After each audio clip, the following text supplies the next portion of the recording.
This is the story of the greatest compilation album based solely on the bands of Ipswich ever to be released. Let's do it. You're listening to the Beat Motel podcast, and we need to warn you that we like to use words like fuck, shit, and syndicalist. So as the crappy disclaimer fades away, I'm going to reveal what we're talking about. We are talking about an album, a double album called The Ugly Truth About Ipswich.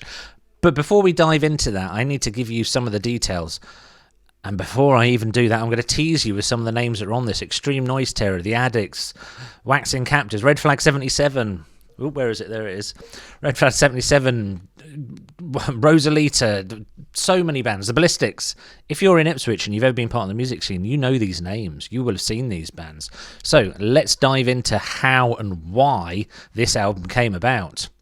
Way back, I was doing a zine. Beat Motel was an actual paper zine. I mean, it wasn't universally loved. I mean, look at some of the returns I got. This one in particular I love because, along with many other people in the world of zines, we used to send our zines to people we knew hated them. It's just one of those dickhead zine things that you do. And this guy ran a zine called Sag Until You Suck, or Suck Until You Sag. I can't remember which one. And he was a pillock. So we used to review his zines, and I could say the Royal We, because there were other Ipswich zines like Scanner and Real Overdose and some others at the time.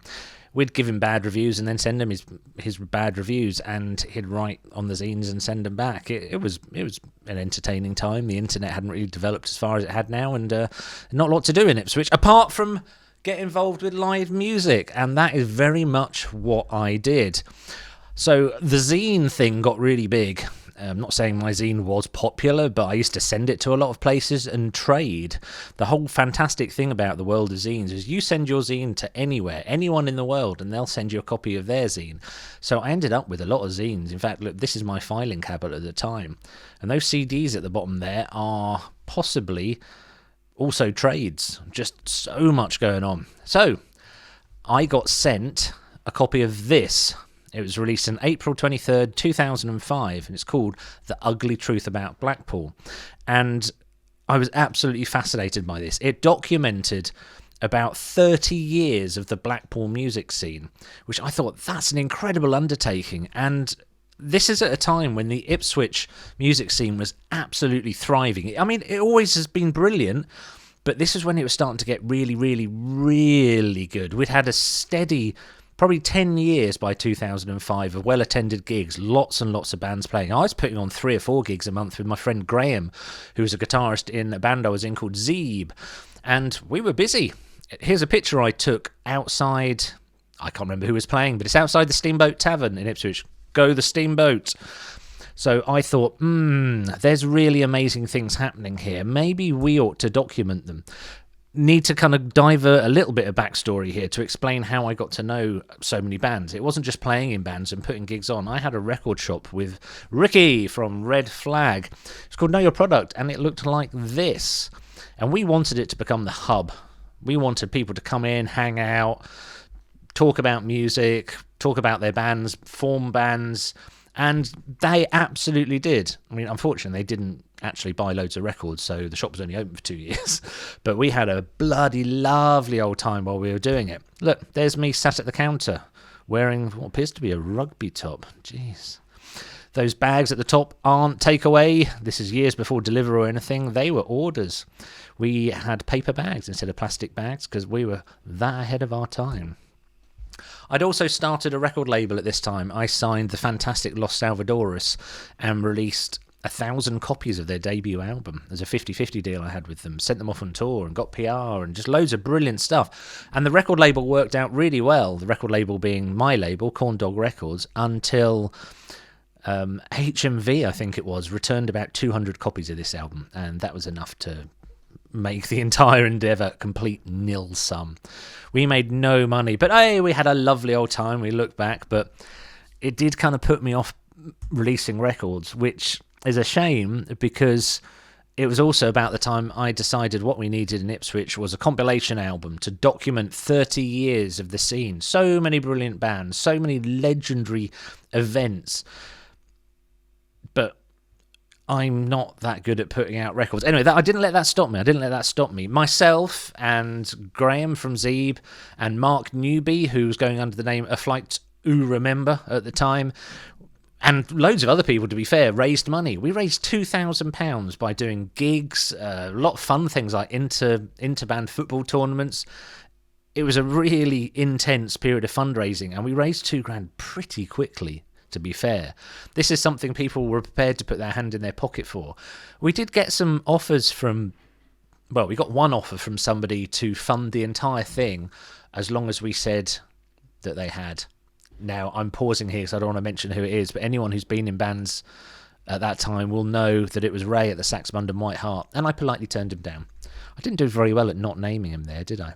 So, what happened next? There was £2,000. There was a pot. There was a decent pot of money to put out a proper album, and this wasn't going to be sort of a strictly DIY effort. It was going to be in record shops. It was going to have a catalogue number. It was going to be sent out to magazines for reviews. There was going to be PR. It was going to be just so cool. So do you know what happened next? Do you know?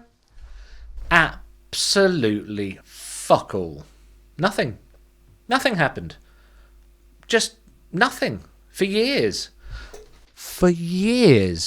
Partly because I would crap at putting out records. I was never very good at it, and I just don't know. I don't know whether it was anxiety over getting it wrong, or whether the sort of the daunting nature of how to actually make it happen was too much. But I didn't get round to it for probably a couple of years. I didn't know how to do the next bit. I think I was probably surprised, and Graham from Z was surprised, that we managed to raise the money so quickly. I don't think we'd given that much thought as to what we had to do next. So we kind of didn't really get round to doing anything until I had a polite tap on the shoulder. One shoulder from Jason Whittaker, the other shoulder from Rocky Peck, who we probably called Rocky Ballistic at the time, and they said, "Should we make this a collaboration?" Jason was running Antigem Records, still is running Antigem Records, and he knows how to put records out, quite frankly. He knows how to do all the legal stuff and all that. This also got me out of quite an awkward decision. You see, it would have been up to me and Graham to decide who was going to be on the album. Now, doesn't sound like that would be a massive challenge, but the reality is neither me or Graham knew who the best people to approach were. We didn't have inroads. We didn't know... Again, I don't know how many times I can say we were ragingly incompetent. Mostly me. I'm not putting any of that on Graham at all.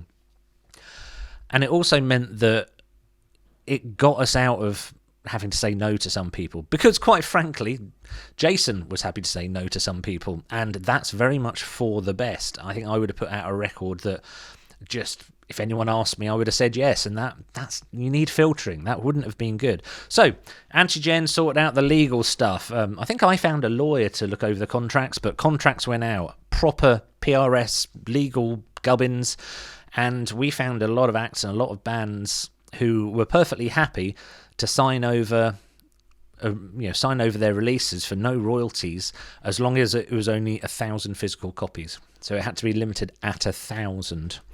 So, 24th of April 2011, the album actually came out. Now, we didn't use my original artwork, because my original artwork was CAC.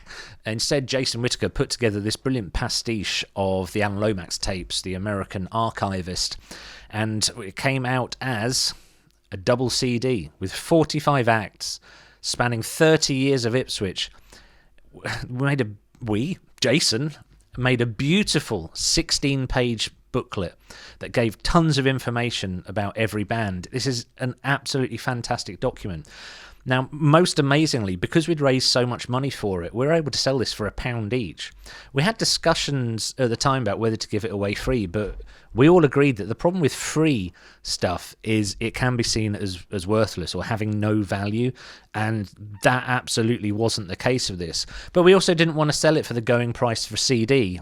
Double CD at the time, £16-17 in 2011. It was kind of the peak expensiveness, but £1 put it within reach of everybody, and it meant that it could happen. It could be a thing. You know, well, it wouldn't be any money raised, quite frankly, but it still had to have a thing. So there's some really interesting acts who got involved. This is really noticeable. One of the first people who said, yes, definitely you can have a track, was the amazing Nick Kershaw. Absolutely stonkingly high profile musician and now songwriter. He's written songs for just so many people, and he gave us a song with no caveats. He just said, have a song. There you go. Love what you're doing. I've signed the contract. Away you go. We also managed to get the Addicts involved.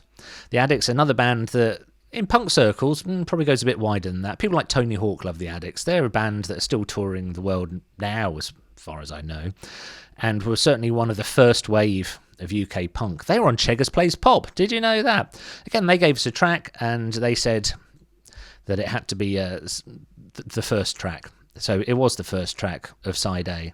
But to save any argument, our two disc edition of this album wasn't disc A and disc B. It was disc 1 and disc A. See, diplomatic. Very, very diplomatic. But really appreciate that the Addicts gave us a track. Extreme Noise Terror, not an issue at all. Have a track, brilliant. Extreme Noise Terror, probably best known in the more mainstream circles for appearing at the Brit Awards with the amazing KLF for a grindcore version of 3am Eternal. No issue them getting involved. The amount of generosity that we had was absolutely incredible. There are a couple of people who, for contractual legal reasons, one big name who couldn't be involved. They wanted to be. We just couldn't make it happen. There was one person who told us they were too famous for the release, and I'm not going to say who that was, but the amount of support was brilliant. Cradle of Filth was the band who couldn't get involved for legal reasons because, again, they're one of the many bands from Ipswich that Danny and the rest of the guys, they've been doing it a long time. They're very, very well known. That was one of the reasons we wanted to do this, and we wanted to highlight that so much influential music has come out of what is a relatively small town. Another band and person of note on this album is The Perfect Days. Perfect Days. They were formed by members of Extreme Noise Terror, Space Maggots. This is before and after Perfect Days. And Earth Motherfucker, and quite amazingly, the singer was a guy called Lawrence Bell. So if you've heard of bands like Arctic Monkeys and Franz Ferdinand, then you've probably heard of Domino Records. Yeah, that's him. That's his label. Again, very generously, just not a problem at all. Here, we'll get involved. The outpouring of cooperation and enthusiasm when this album was put together was absolutely fantastic. Another low light, one low light is probably my band's inclusion. This is my band Junk Culture I was in at the time. Hey, that's why I'm called Andrew Culture, but who gives a shit? So, what's the enduring legacy of this album? I haven't got a clue. It's pretty cool though. There's still a few copies left. If you go to the Antijan website or just search for The Ugly Truth About Ipswich, you'll find them. The plan at the time was that this would just be number 2 in a series. So Blackpool was the first one, then Ipswich, and then we wanted to see it roll out throughout the whole country, and it absolutely did not. There you go. Thanks for watching. I hope this is enlightening. Now go and buy a copy. Go on. Go. Do it. Shh. Buy it. It's a fantastic document. You might learn something. You will learn something. I don't know. Do what you want. I'm not your real dad. So thanks for watching. That was a Beat Motel Bonus Bobbins episode. We wrote a bunch of episodes when we started this podcast that we never quite got around to filming because they're a bit scripted, but I don't want to just chuck them in the bin. Anyway, if you like this, go to the channel, subscribe, search for Beat Motel Podcast on any podcast platform and get involved, by which I mean use your ears and find out more. That light is bright. Fucking hell. On Earth in 1864, Z had been hidden away from pursuing FBI forces and human eyes to perfect their sonic art in order to assimilate planet Earth.